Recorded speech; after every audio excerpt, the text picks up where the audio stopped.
నా ముగ్గురు పిల్లలకి న్యాయం చేస్తలేరు.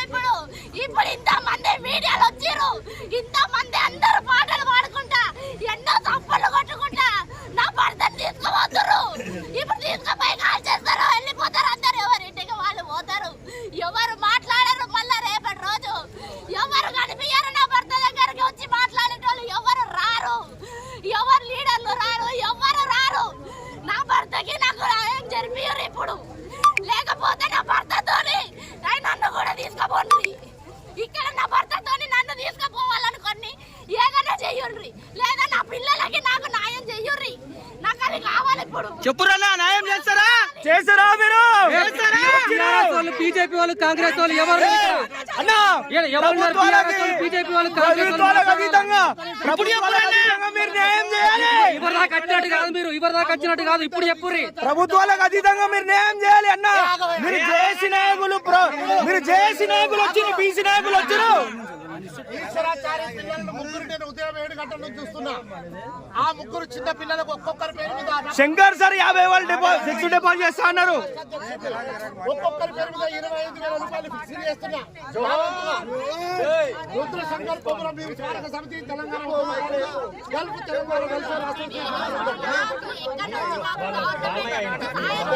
అప్పుడు తెలుసు అవసరం.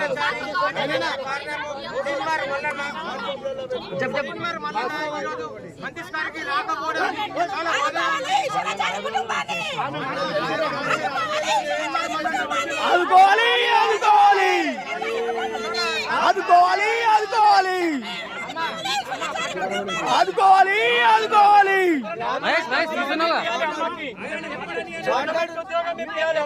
అన్న ఆగురా, మాట్లాడుతుంది. అక్కడ ఏదో తీర్మాన్ వల్ల మాకు సహాయం చేస్తాడు, బీసీల గురించి పోరాడాలని చెప్పి మేము రమ్మని చెప్పి తీర్మాన్ వల్ల రమ్మండి, ఆయన ఆత్మకి శాంతి ఉంటుందని ఇక్కడికి రమ్మని మేము కోరుకుంటే తీర్మాన్ వల్ల కూడా రానియకుండా అక్కడ ఆపేస్తారు. పోలీసులు అందరూ ఆపేసిరంట అక్కడ. ఇప్పుడు నా భర్త ఆయనకి ఆత్మశాంతి కూడా లేకుండా చేసారు. ఇంతమంది కలిపి నా భర్తకి ఆత్మశాంతి లేకుండా చేసేసారు. ఇక్కడ ఆయన దగ్గరికి పోయి ఆయన బాధ చెప్పుకోవడానికి పోయి ఆయన బాధ చెప్పుకోలేక ఆయన కాల పెట్టుకుని అక్కడ అంతా మందిలో జైబీపీ అనుకుంటా చచ్చిపోయిండు. చచ్చిపోతుంటే కూడా కాలు అంతా కాలిపోయి అంత చచ్చిపోతుంటే ఆయన నరకం అనుభవించుకుంటా కూడా జైబీపీ అన్నాడు నా ఒకడు. అంత ఇదిలో కూడా జైబీపీ అనుకుంటా పోయిండు. మళ్ళీ ఇప్పుడు నాకు ఏం చేస్తారు? నన్ను కూడా ఆయన తను తీసుకోపోతారా? నా పిల్లలకి ఏమన్నా న్యాయం చేస్తారా? చెయ్యండి. లేకపోతే నన్ను కూడా ఆయనతోనే తీసుకోండి. ఎందుకంటే నేను ఆయన లేదా 5 నిమిషాలు బతకలేను దాన్ని. ఇప్పుడు ఎన్ని సంవత్సరాలు ఎట్లా బతకాలి? నా పిల్లల్ని ఎట్లా పోషించుకోవాలి? నేను నా పిల్లల్ని చూసుకొని ఎట్లా బతకాలి? నాకు ఏ ఆధారం లేదు. మా అమ్మ చచ్చిపోయి 3 నెలలు అవుతుంది. ఇక్కడనే నా అమ్మ కూడా అన్నతో సాగే చచ్చిపోయింది. నా అమ్మ కూడా దిక్కు లేకుండానే చచ్చిపోయింది. ఎవరు వెనక ముందు లేకుండా చనిపోయినప్పుడు కూడా ఎవ్వరు లేడు. చావు చనిపోయింది.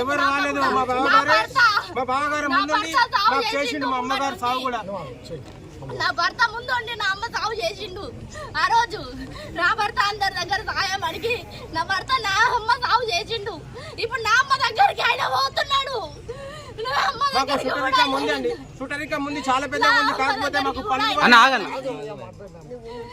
నా అమ్మ దగ్గరికి కూడా ఆయన పోతున్నాడు. అయ్యా మీకు దండాలు చేస్తా, నా పిల్లలకి దారి చూపెట్టుంది అంతే. నేను ఏది అడుగుతలేను, నా పిల్లలకి దారి కావాలి. ఇప్పుడు ఎంతమంది ఎవరు ఎక్కడి నుంచి దిగొచ్చి ఏం చేస్తారో చెయ్యండి, లేదా నా భర్తతో నన్ను కూడా తీసుకోండి. నానంతా ప్రభుత్వానికి కోరుకుంటున్నా. ఇప్పుడు నాకు అదే కావాలి. మినిస్టర్లు దిగొస్తారా, ఎమ్మెల్యేలు దిగొస్తారా, ఎంపీలు దిగొస్తారా, ఎవరు రేవంత్ రెడ్డి దిగొస్తాడా, కమిషనర్ల నుంచి ఎక్కడి నుంచి కేసీఆర్లు ఎవరెవరు దిగొస్తారో తెలియదు. ఎంత పెద్ద పెద్ద రాష్ట్రాలు ఉన్నాయో, ఎక్కడెక్కడ ఏమేమి ఉందో నాకు తెలియదు. అయ్యా నేను ఏం చదువుకున్న దాన్ని కాదు, నేనేమి చేసిన దాన్ని కాదు.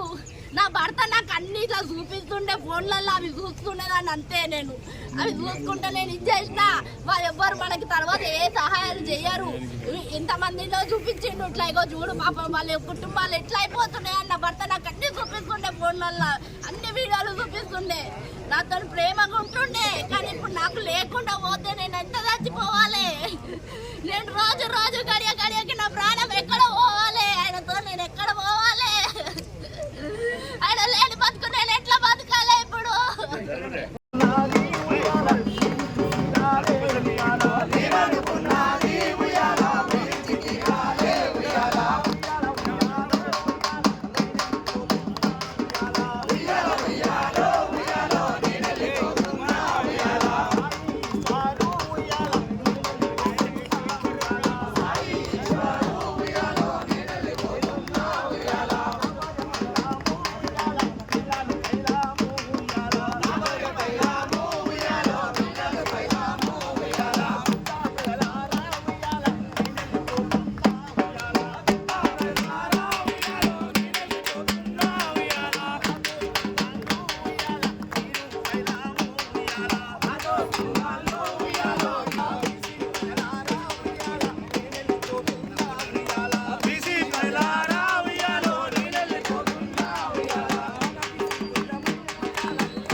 లైక్ చేయండి, షేర్ చేయండి, సబ్స్క్రైబ్ చేయండి. మరిన్ని వీడియోల కోసం బెల్ సింబల్ పై క్లిక్ చేయండి.